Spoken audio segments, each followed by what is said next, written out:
Gloria a Dios, gloria a Dios. Bueno, si alguien quiere buscar, por favor, Mateo 4:4. Alguien que quiera buscar Mateo 4:4, por favor. El poder de la Escritura, segunda parte. El poder de la Escritura, segunda parte. El que lo tiene, por favor, si puede leer.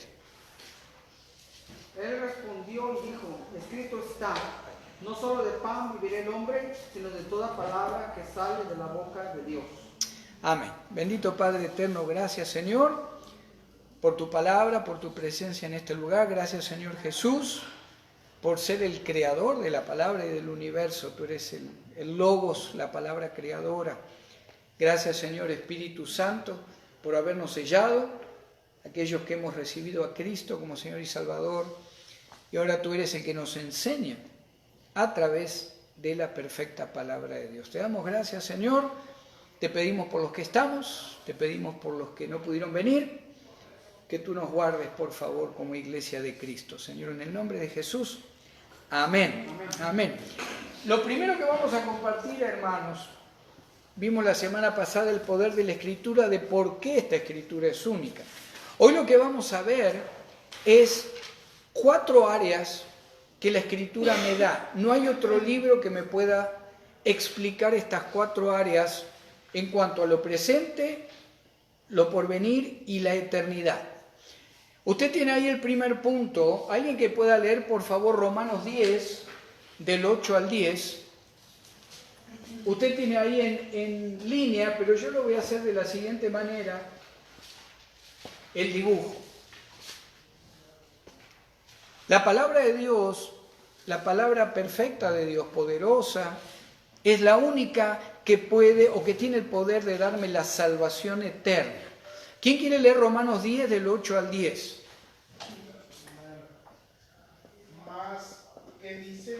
Cerca de ti está la palabra, en tu boca y en tu corazón. Está la palabra, esta es la palabra de fe que predicamos. Que si confesares con tu boca que Jesús es el Señor y creyeres en tu corazón que Dios le levantó de los muertos, serás salvo. Amén, amén. La perfecta palabra de Dios, el poder de la Escritura, lo primero que me da, me informa de cómo yo puedo ser salvo eternamente. Ningún otro libro en la historia, ni pasado, ni que se esté escribiendo o que se vaya a escribir, me puede dar esa salvación si yo decido recibirla. Lo primero que nos da la palabra cuando reconocemos que necesito al Hijo de Dios para salvación, lo primero que Cristo hace en mi vida me justifica. ¿Quién quiere leer Romanos 5:1?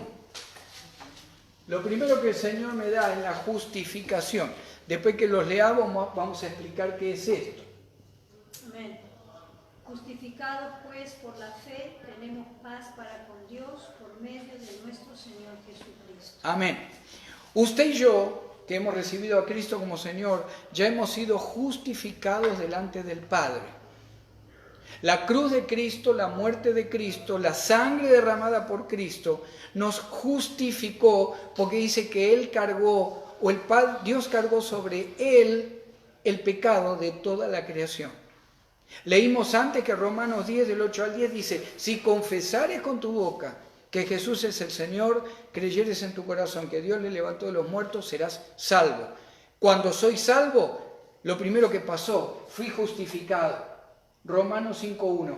El Padre ya no te ve a ti, no lo ve a usted, ni a mí. El Padre nos ve justificados, perdonados por Cristo en nuestro caminar diario. Justificados es una situación de lugar, es un cambio de lugar, es una posibilidad que la palabra me dice, ¿se acuerda con la palabra dice que pongamos la mira en las cosas de arriba, ya no en las de la tierra, donde está Cristo sentado a la diestra de Dios? Cuando recibo la salvación en Cristo, soy justificado. Hay un término que se llama expiación. Si alguien quiere leer Hebreos 2:17, por favor. Hebreos 2:17. Amén. Por lo cual debía ser en todo semejante a sus hermanos, para venir a ser misericordioso y fiel, sumo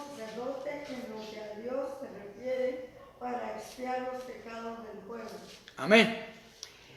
Cuando el varón judío se acercaba con un animalito para sacrificio, junto con el sacerdote, el varón que llevaba el sacrificio lo degollaba, pero el sacerdote era el encargado ahora de hacer todos los ritos para que ese varón, su familia, y una vez al año todo el pueblo de Israel, quedara justificado, quedara expiado el pecado. ¿Qué significa expiación? El pago del pecado fue pagado. Usted y yo ya no tenemos pecado delante de Dios el Padre. En Cristo, la cruz de Cristo expió, pagó. Como en el Antiguo Testamento la sangre cubría el pecado hasta que este varón o su familia o el pueblo de Israel pecara de vuelta, dice que Cristo cargó, el Padre cargó sobre él todos los pecados nuestros, los cargó. El verbo ahí cargar, hermanos, está en un tiempo, está en una voz que nos explica que cuando eso pasó, ¿se acuerdan cuando el Señor dijo consumado es? Cuando eso pasó, se mantiene por toda la eternidad. Ya el Padre no nos carga pecado a nosotros, lo carga sobre Cristo. El problema es que si como hijos de Dios pecamos deliberadamente, el Señor va a tomar control de nuestra vida espiritual, nos va a corregir, nos va a disciplinar y hasta puede llegar a llevarnos a casa antes de tiempo, ¿verdad? No es fácil, no es simple, no es diversión ser hijo de Dios y vivir como queremos vivir. Otro término o otra situación en cuanto a la posición que ahora tenemos eternamente, hermanos, a través del poder de esta palabra que me explica lo que sucede cuando recibí a Cristo. Hay otro término que se llama propiciación. Y alguien si quiere leer, por favor, Romanos 3:25. Propiciación. Amén. Dice, Amén. a quien Dios puso como propiciación por medio de la fe en su sangre, para manifestar su justicia a causa de haber pasado por alto en su paciencia los pecados pasados. Amén. ¿Qué es algo propicio? Cuando, por ejemplo, Noé cuando se va a pescar, ¿verdad? Un par de veces por año allá a la isla. ¿Cómo te das cuenta? ¿Qué significa que alguien te diga, el día parece que es propicio para pescar? ¿Qué es propicio? Adecuado. ¿Qué más? Propicio, adecuado, algo que se presta para que podamos hacer lo que queremos hacer, ¿verdad? ¿Algo más para propicio? Día indicado. Todo está relacionado, la propiciación, todo está relacionado con que ahora el Padre está dispuesto a escucharnos a través de Cristo. Nuestra relación, hermanos, ahora con Dios el Padre, a través de la cruz, es una relación propicia. Aquel que todavía no tiene a Cristo como Señor y Salvador, todavía su relación con el Padre no es propicia.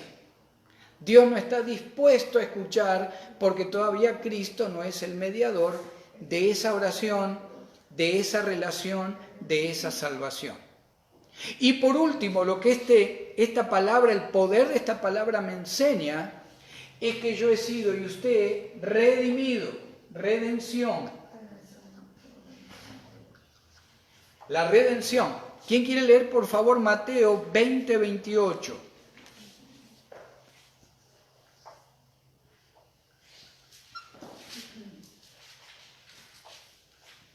Mateo 20:28. ¿Quién lo quiere leer? Amén. 20:28.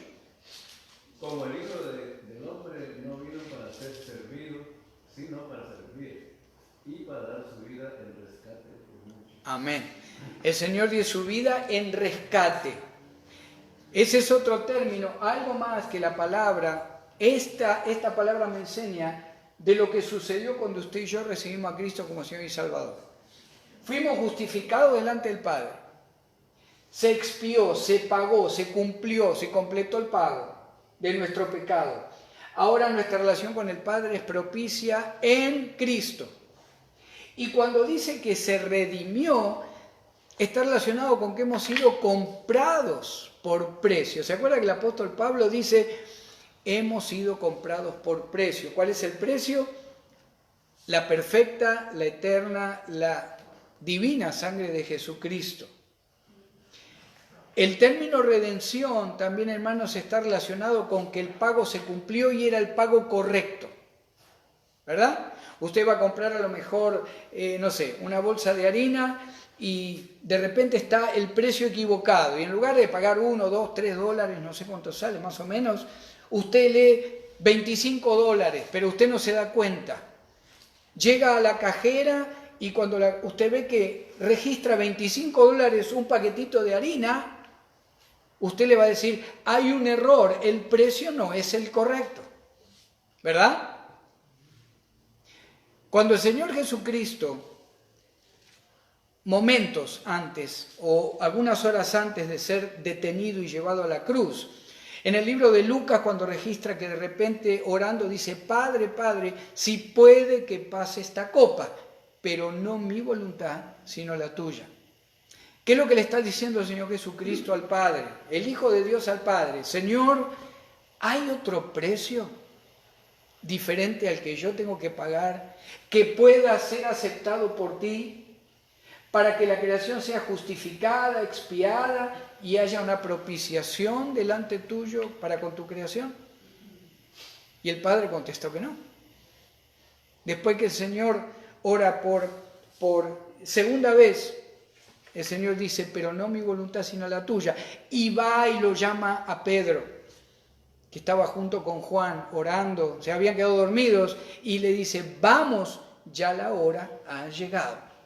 El precio, la redención por los pecados de toda la creación, el único pago posible era que hasta la última gota de la sangre de Cristo tuviera que ser derramada.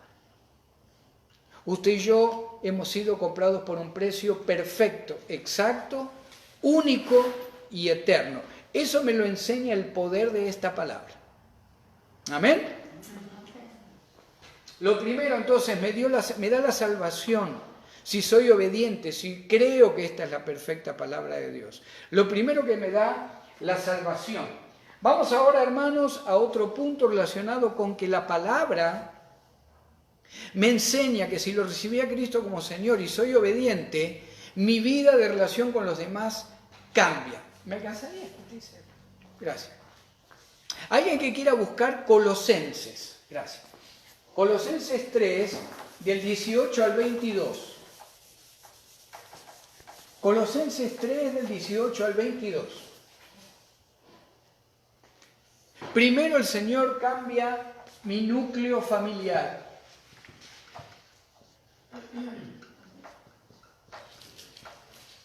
El que recibe a Cristo como Señor comienza a darse cuenta que su familia empieza a cambiar, aunque la familia todavía no haya llegado al Señor. Al cambiar uno, los demás empiezan a cambiar. La dinámica familiar empieza a cambiar. ¿Quién quiere leer Colosenses 3, 18 al 22? Dice, casadas, estad sujetas a vuestros maridos como conviene en el Señor. Maridos, amad a vuestras mujeres y no seáis ásperos con ellas. Hijos, obedeced a vuestros padres en todo, porque esto agrada al Señor. Padres, no exasperéis a vuestros hijos, para que no se desalienten. Siervos, obedeced en todo a vuestros amos terrenales, no sirviendo al ojo, como los que quieren agradar a los hombres, sino con corazón sincero, temiendo a Dios. Amén, amén. En esos 5 versículos, hermanos, si yo obedezco y creo que el Señor me dio el poder de poder hacerlo, cambia la familia. Cambia, fíjese que hasta habla de los siervos, pero también le habla a los que son patrones, está hablando al varón, a la mujer, al matrimonio, le está hablando a los jóvenes. Está dando la palabra una relación nueva en cuanto a lo que es el núcleo familiar. Esta palabra tiene el poder de hacerlo. En una de sus cartas Pablo dice, el que robaba ya no robe más. Es más, ahora trabaje para que otros sean bendecidos. El poder de la palabra de Dios en el espíritu, en el corazón de que ha recibido a Cristo, es tremenda, pero tenemos que desear el cambio.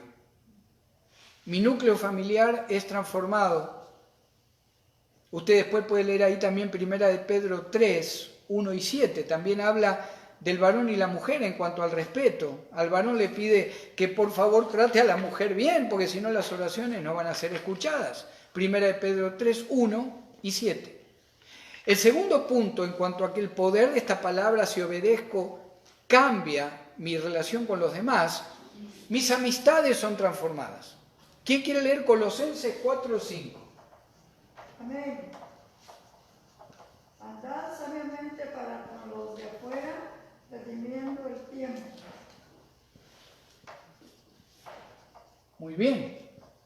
¿Qué es redimir? ¿Se acuerdan que hablamos de redimir? Es pagar el precio, ¿verdad? Es lograr el total de lo que quiero recibir. Está diciendo Pablo, ahí en Colosenses, alguien que busque Efesios 4:29, por favor. Está diciendo Pablo, no ocupes ahora tiempo con lo que no te va a dar ningún tipo de crecimiento espiritual, con lo que no te va a ayudar a bendecir a otros. Mi núcleo familiar es transformado en el poder de esta palabra si soy obediente. Mis amistades son transformadas. ¿Por qué cuando uno llega a Cristo, a mucha gente le pasa, a la mayoría, por qué empiezan a perder amistades? ¿Por qué se empieza a perder familia? ¿Por qué empiezo ya a ver que los vecinos no me quieren saludar tanto como antes? Porque el Señor, a través de mi obediencia con la palabra, empiezan a notar que ya no estamos en el mismo grupo, ya no estamos en el mismo equipo, ya no nos reímos con el chiste sucio, ya no vamos a ver a lo mejor películas que antes mirábamos sin ningún problema, ya el Espíritu Santo no nos deja en paz si no cambiamos. Y cuando cambiamos, por el poder de la palabra, mis amistades, mi familia es transformada, como nosotros somos transformados. ¿Qué dice Efesios 4:29? Ninguna palabra corrompida salga de nuestra boca, sino la que sea buena para la necesaria edificación, a fin de dar gracia a los oyentes. Amén, amén, gloria a Dios. Nuestra boca cambia y ya entonces no causa gracia cosas que decíamos, ya no nos reímos con los chistes. Entonces, de alguna manera, mi vida de relación, no solo en la familia, con los que me rodeo cada día, es transformada. Hay gente que por recibir a Cristo ha tenido que cambiar de trabajo. Por ejemplo, una persona que dice que recibió a Cristo y sigue trabajando, preparando tragos en un lugar bailable, algo no está bien. Ay, pastor, pero ¿y cómo mantengo la familia? Bueno, orá y que el Señor te dé la respuesta, pero ¿cómo te vas a poder sentir cómodo preparando trago para gente alcohólica y que cada vez se meten más en el vicio y en la perdición? ¿Cómo podés como cristiano trabajar de eso? Mis amistades tienen que ser transformadas. Mi propósito en la vida es transformado. ¿Quién quiere leer Gálatas 2:20?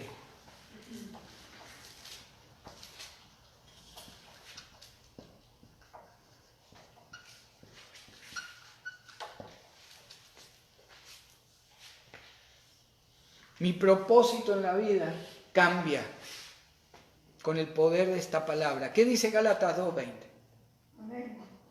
Con Cristo estoy juntamente crucificado y ya no vivo yo, mas vive Cristo en mí, y lo que ahora vivo en la carne, lo vivo en la fe del Hijo de Dios, el cual me amó y se entregó a sí mismo por mí.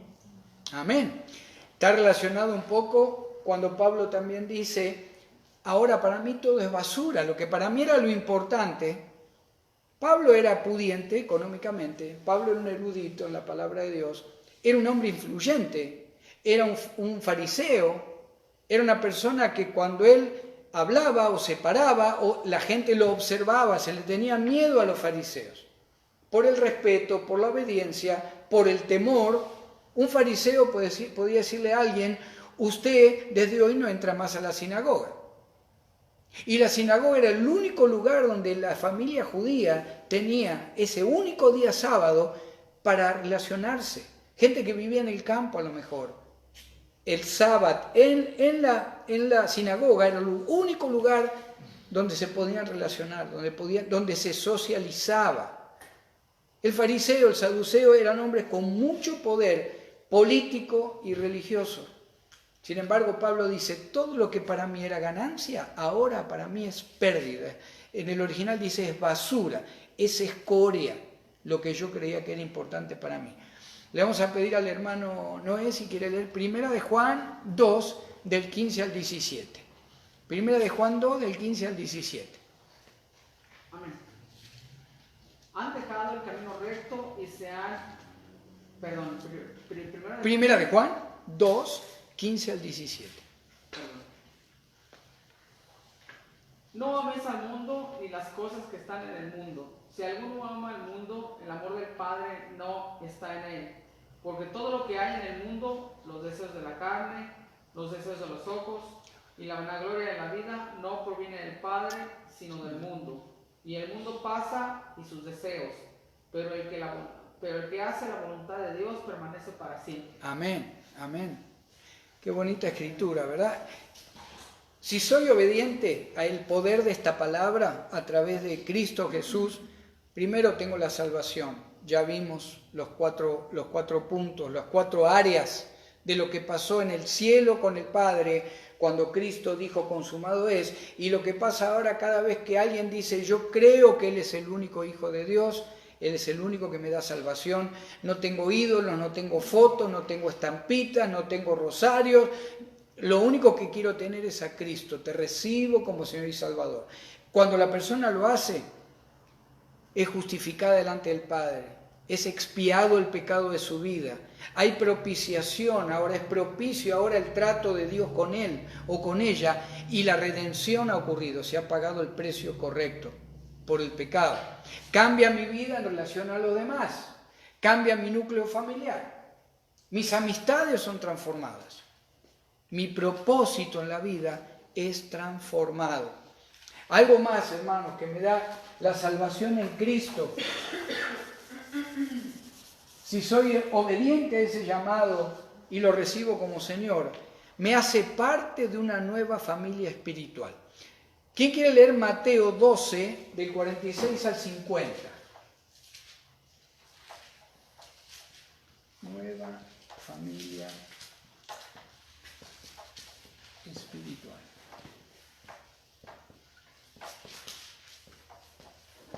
Mateo 12, 46 al 50. ¿Quién lo quiere leer? Amén. Amén, hermano. 46 al 50. Sí. Dice, mientras él aún hablaba a la gente, he aquí su madre y sus hermanos estaban afuera y le querían hablar. Y le dijo uno, he aquí tu madre y tus hermanos están afuera y te quieren hablar. Respondiendo él al que le decía quiénes son, respondiendo él al que le decía esto, dijo, ¿quién es mi madre y quiénes son mis hermanos? Y él, extendiendo su mano hacia su discípulo, dijo, he aquí mi madre y mis hermanos, porque todo aquel que hace la voluntad de mi Padre que está en los cielos, ese es mi hermano y hermana y madre. Amén, amén. Cuando el Señor dijo esto, hermanos, no le gustó a la gente que lo rodeaba. Yo creo que ni a su propia familia, ¿verdad? Le están diciendo al Señor como algo tremendo, como algo, ¿verdad? Vas a tener que obedecer. Tu madre y tus hermanos te buscan, están afuera. Y el Señor le contesta de una manera totalmente opuesta a lo que aún la familia de él esperaba. Le dice, ¿saben qué? Mi familia, mis hermanos, mi madre, son estos, los que escuchan la palabra de Dios y la cumplen. ¿Es importante una familia espiritual? Claro que sí. No hay tal cosa como un cristiano que no se congrega. Es importante entender y recibir palabra de Dios, que oren por mí, que yo pueda orar por otros, que tengamos comunión los unos con los otros. Eso es parte de lo que esta palabra me enseña en el poder de la palabra y en el poder de Cristo. Alguien que quiera leer Hebreos 10, del 23 al 25. Hebreos 10, del 23 al 25. Y alguien que vaya buscando, por favor, Efesios 4:25. Efesios 4:25. Amén, dice, mantengamos firme, sin fluctuar, la profesión de nuestra esperanza, porque fiel es el que prometió. Y consideremos unos a otros para estimularnos al amor y a las buenas obras, no dejando de congregarnos como algunos tienen por costumbre, sino exhortándonos, y tanto más ¿Cuánto veis? Cuanto veis que aquel día se acerca. Amén. Fíjense en el 23, primero le habla a cada cristiano en particular. Mantengamos firme, sin fluctuar, la profesión de nuestra esperanza, porque fiel es el que lo prometió. Usted sabe, solamente usted sabe los dones que el Señor le ha dado. Solamente usted sabe si los está usando. Solamente usted sabe, o yo sé, si estoy firme en lo que sé que Cristo quiere que haga para Él en la iglesia. Por eso motivamos cuando compartimos en cuanto a dones espirituales, compartimos en cuanto a ministerios, ¿verdad? Motivamos, exhortamos, hermano, hermana, el Señor nos muestra, pareciera que la quiere usar en esta área, ojalá que quiera servir, ¿verdad? El domingo estábamos hablando con un hermano y estaba aquí el hermano Noé también, ¿verdad? Y le digo, hermano, listo ya para servir, me quedó en contestar. Y este varón dijo, lo estamos pensando, pastor. Y Noé le dijo, hermano, para servir al Señor no hay que pensarlo, o sí o no, ¿verdad? Bueno, ahí se armó tipo chiste y ¿verdad? No lo tomó mal el hermano, pero hermanos, es la verdad. Si tengo una familia espiritual, si amo a mis hermanos, si nos amamos las familias, si echamos raíces, si oramos por el que sufre, nos reímos con el que ríe, lloramos con el que llora, apoyamos de cualquier manera los unos a los otros, ¿cómo no voy a tratar de mantenerme firme y tratar de servir cada vez más, primero al Señor, pero también para beneficio de la iglesia? La palabra me enseña que hay poder en el cristiano para servir con otras familias cristianas o con otros hermanos o hermanas en la fe para la obra de Cristo. ¿Quién buscó Efesios 4:25? Por lo cual, desechando la mentira, hablad verdad cada uno con su prójimo, porque somos miembros los unos de los otros. Amén. Tantas en Efesios, Colosenses, en Corintios, tanta enseñanza en el poder de la palabra, de qué tenemos que hacer para llevarnos mejor. Porque todos tenemos problemas, errores, tomamos malas decisiones, tenemos diferente carácter, diferentes lugares de nacimiento, diferente manera en que vivimos la niñez, la adolescencia, cuando éramos adultos, errores, aciertos. ¿Por qué Pablo, inspirado por el Espíritu Santo, tantas veces da ejemplos o consejos de cómo seguir adelante como cuerpo de Cristo? Porque si no la aplicamos esa palabra en obediencia, caemos en lo que es el orgullo, la división, el enojo, el egoísmo. No me importa una papa, yo hago la mía, yo voy, hago lo que tengo que hacer y que cada uno se arregle. No es la manera en que el poder de la palabra de Dios me dice que tengo que actuar. ¿Se acuerda que leímos? Considerémonos al amor y a las buenas obras. ¿Con quién? ¿Con el cajero del supermercado? También, lo voy a respetar, lo voy a bendecir. Pero está hablando de nosotros. El recibir a Cristo como Señor. La palabra me enseña que ahora yo tengo una responsabilidad en la familia de la fe que el Señor me ha puesto o que yo he elegido estar. Y por último, hermanos, el poder de la palabra, si la obedezco, relacionado con el poder de Cristo en la cruz del Calvario y que Él resucitó al tercer día, la palabra me prepara para la eternidad. Me prepara para la eternidad. ¿Usted tiene ahí las citas bíblicas? ¿Alguien que quiera buscar, por favor? Primero tenemos Colosenses 3, del 1 al 3. ¿Quién quiere leer Colosenses 3, del 1 al 3? Amén. Si pues habéis resucitado con Cristo, buscad las cosas de arriba, donde está Cristo sentado a la diestra de Dios. Poned la mira en las cosas de arriba, no en las de la tierra, porque habéis muerto y vuestra vida está escondida con Cristo en Dios. Amén. ¿Se acuerda cuando hablamos de justificación, expiación, propiciación, redención? Acá Pablo lo presenta de otra manera y dice, a ustedes los cubre Cristo ya estás escondido. ¿Qué significa estar escondido en algún lugar? No lo vemos. Relacionado con Cristo y la salvación eterna en manos del creyente, el Padre no ve nuestro pecado, estamos escondidos en la cruz y la resurrección de Cristo, en su obra expiatoria. Muchas veces, ¿verdad?, escuchamos o recibimos estudios o escuchamos que se comparte que puedo caer de la gracia de Cristo, que puedo perder mi salvación, que el Padre me sigue viendo el pecado y me castiga. No es bíblico, no es bíblico. Sí, el Señor va a tomar control de mi vida, me va a disciplinar, me va a corregir de la manera que Él quiera. Ahí está el problema, que como hijos de Dios ya no elegimos de qué manera nos disciplina el Señor. Nos da tiempo, seguimos en pecado, seguimos cayendo. Llega un momento que dice, disciplina voy a poner en tu vida. El problema es que ahí no soy yo el que digo, Señor, cuando termina primero.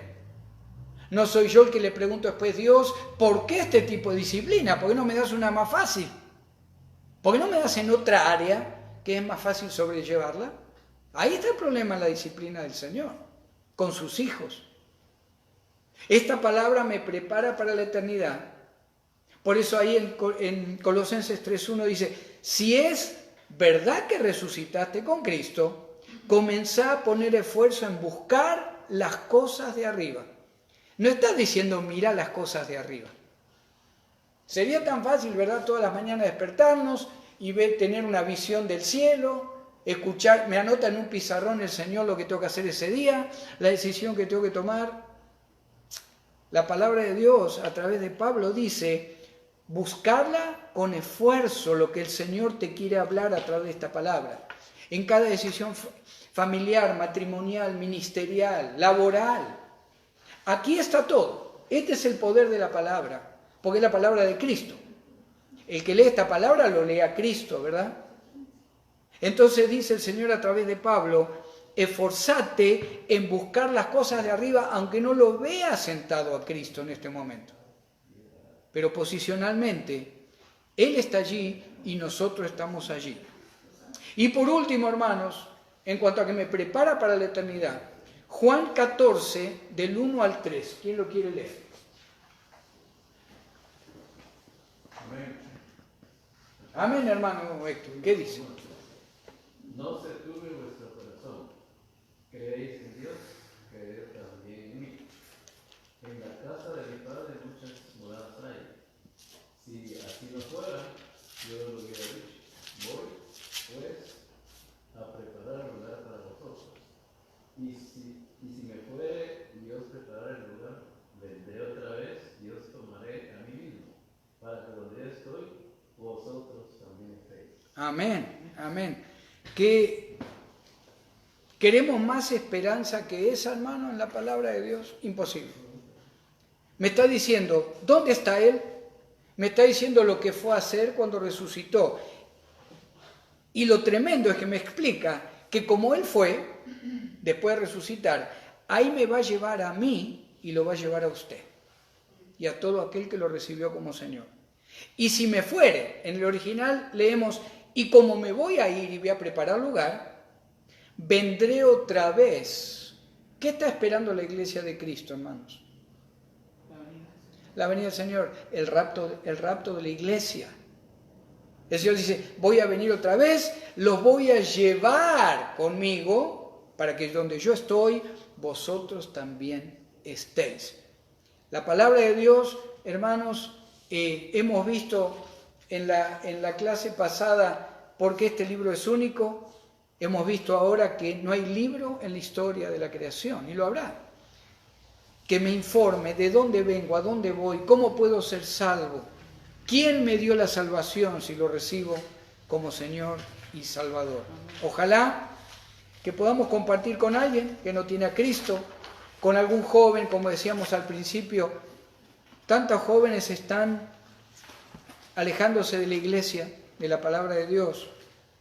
Tanta gente adulta que creció en el Evangelio está corriendo a la filosofía, a la nueva era, está corriendo a lo que es a lo mejor el humanismo. Ojalá que este estudio simple, pero bastante profundo en cuanto a la palabra de Dios, ojalá que podamos compartirlo con aquel o aquella que lo necesita, el poder de la Escritura. Amén.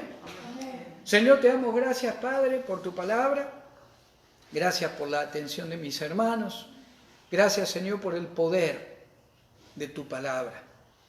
Gracias, Señor, porque es tu palabra la que a través del Espíritu Santo que ya habita en nosotros, nos dirige, nos enseña, nos motiva, nos exhorta, nos redarguye de pecado. Señor, yo te pido en el nombre de Jesús que esto que hemos compartido llegue a personas, a hogares, a grupos, para que sea tu palabra, no el mensajero, sino el mensaje, el que cambia corazones, el que cambia familias y el que cambia el propósito de cada persona que recibe a Cristo como Señor y Salvador. Te damos gracias, Padre, en el nombre y la autoridad de nuestro Señor Jesucristo. Amén y amén. Amén.